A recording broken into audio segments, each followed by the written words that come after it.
What is up, guys? We are here with the 10th shelf of my action movie collection today.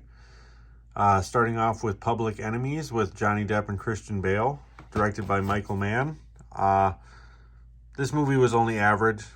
I wasn't super impressed with this one. I kind of thought it was a little slow, to be honest with you. I thought it was going to be, with these two actors, I thought it was going to be a lot better than it was. And I thought it was going to be like super fast paced and a lot of action, and it really was not. So I guess just not my cup of tea. I'm not saying it was bad or anything, just not my cup of tea.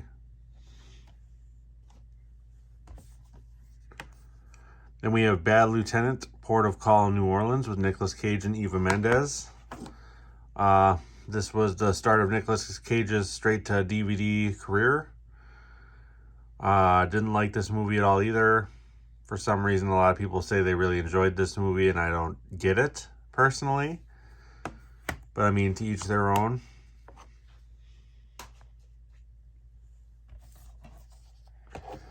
Then we have Kiss of the Dragon with Jet Li and Bridget Fonda. I'm a big Jet Li fan, and this one was only average to me as well. You know, this was coming right off of Romeo Must Die.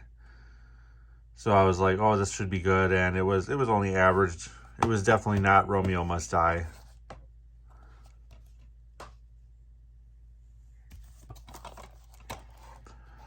Then we have Appaloosa.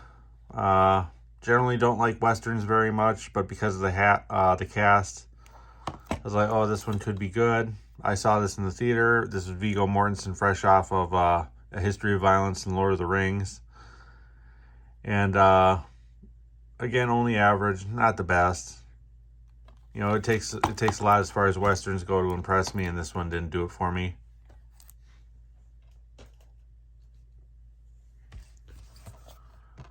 Then we have Traitor with Don Cheadle and Guy Pearce. Another slow political thriller, in my opinion, not the best. You know, this did well in the theater too, I remember when it came out, but just not the best.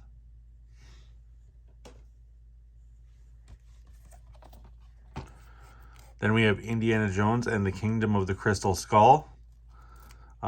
Big fan of the Indiana Jones franchise, but out of all 5 of them now, this is the worst one in my opinion.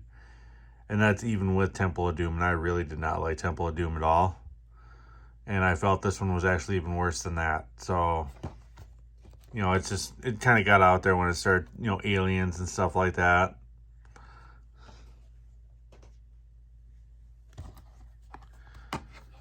Then we have Jet Li's Fearless. You know, again, big Jet Li fan, so had to pick this up. And this was good. You know, this is more of a modern day take on Jet Li's old movies, to where it's dubbed for English and all that, I believe. Oh, it's been a long time since I've watched it. It might not be dubbed for English since he does American movies, but it was a higher budget martial arts movie. And it showed, and it was done very well. You know, kudos to Jet Li for this one.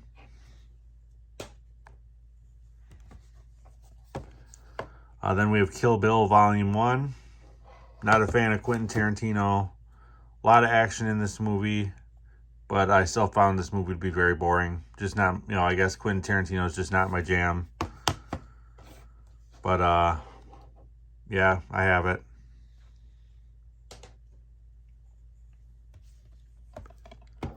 Then we have Kill Bill Volume 2. This was worse than the first one. This one wasn't fast-paced at all for me. So again, you know, Quentin Tarantino, not my jam. I know people will probably hate on me for saying that, but again, not a big Quentin Tarantino fan.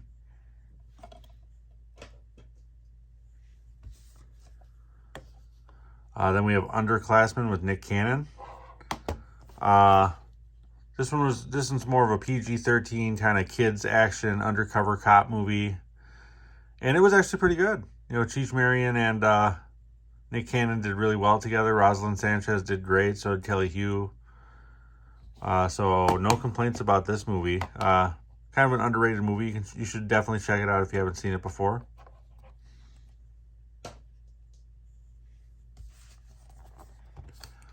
Then we have The Box with James Marsden and Cameron Diaz.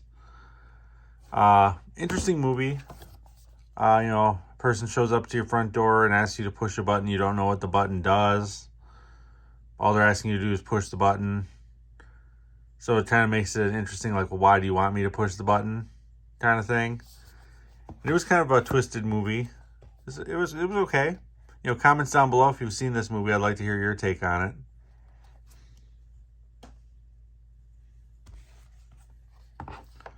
Then we have Vanilla Sky with Tom Cruise. I am a big Tom Cruise fan, and this movie is messed up. I mean, this one is really, really twisted. This is probably one of the weirdest movies that I've seen that Tom Cruise has done. I've not seen Eyes Wide Shut, so that doesn't count here. But yeah, this is definitely one of the more twisted movies he's done.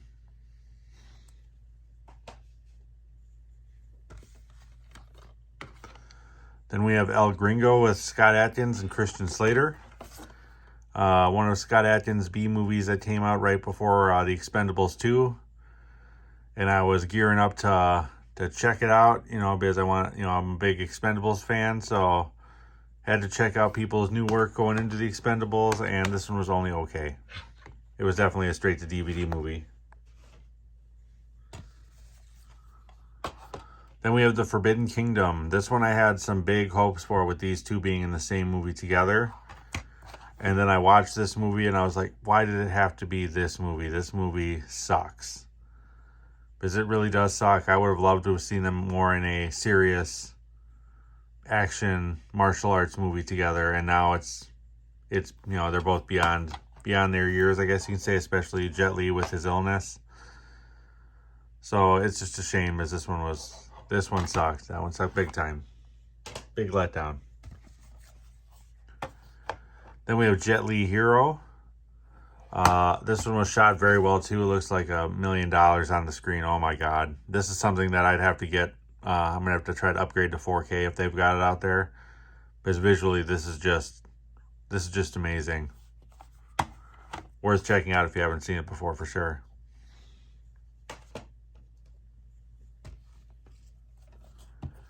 Then we have the Dragon Dynasty release of Jet Li Fist of Legend. Grew up watching this movie. I absolutely love this movie. Just, classic martial arts mixed with old school action. So over the top, so cheesy. Absolutely love it. This is the Jet Li I grew up with loving. And yes, I do like Jet Li more than Jackie Chan. Then we have Eastern Promises. A lot of people love this movie. It's a Cronenberg movie, people say, and all that. But I didn't like this movie at all. I thought it was stupid. Yeah, so again, not my cup of tea. I guess a lot of other people say different, but not mine.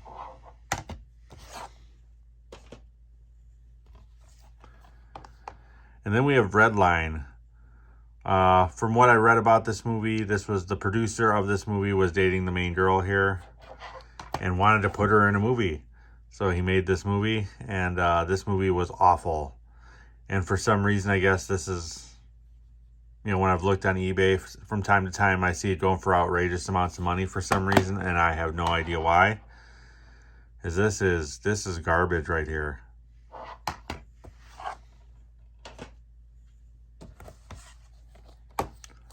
Then we have Avenging Angela with Sylvester Stallone. Big Sylvester Stallone fan, so was trying to get all of his movies. This was a movie he made after he made Driven, and this one was not very good at all. Didn't enjoy it at all. Probably one of the worst movies I've seen Sylvester Stallone in, so I wouldn't go out of my way to watch this if you haven't seen it before.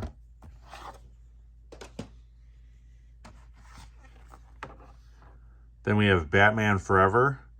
Not a big, Joel Schumacher fan. Better than the Tim Burton Batman movies. But this one was, I grew up watching this one, so I kind of enjoyed this movie. Didn't like the sequel to this one, Batman Forever. Or not Batman Forever, Batman and Robin. But I did enjoy this one a lot with the cast. Probably just the actors themselves kind of carried this movie for me.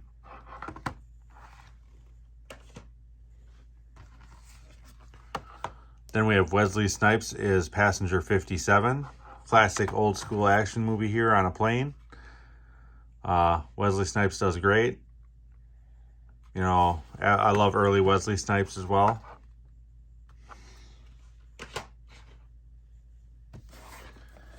And then finally we have Thunder in Paradise, the 3-movie collection. Grew up watching, you know, loving Hulk Hogan, so checked out the TV series on television and kind of enjoyed it, kind of old school action in a way. And so I had to pick up this when I saw it.